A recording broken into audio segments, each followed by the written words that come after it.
তো বন্ধুরা, কাজ থেকে বাড়ি আসার সময় ছেলের জন্য খাবার আনি, রোজই আনি। তো আজকে এনেছিলাম। আমি ঠিক এটা জানি না, তো দেখতে পেলাম মানে কেকের দোকানে তো চকলেট দিয়ে ললিপপ বানিয়েছে।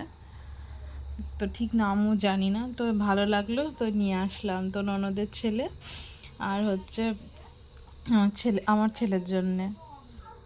তো দুজন পেয়ে খুবই খুশি হয়েছে, তো খাচ্ছে। তো এনেছিলাম, আরও খাবার এনেছিলাম, যেহেতু আর ভালোই লাগছে না, কি বলবো।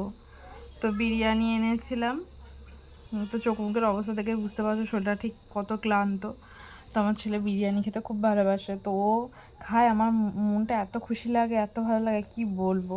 ওর জন্যে যখন মানে কাজ যখনই শেষ হয়ে যায়, প্রত্যেক দিন নিয়ে আসি না, তো মাঝে মাঝে সাঝে নিয়ে আসি। তো এনেছিলাম, তো দেখো খাচ্ছে। তো বলছে তুমি খেও না, আমিই খাবো। তা আমি বলছি ঠিক আছে, তুমিই খাবে। তাই আমি ওকে গুছিয়ে দিয়েছি। এবার বাচ্চা মানুষ তো ধর একটু ঝাল ঝাল থাকে, তো জল দিচ্ছি। এবার বাবু মাংস খেতে খুব ভালোবাসে।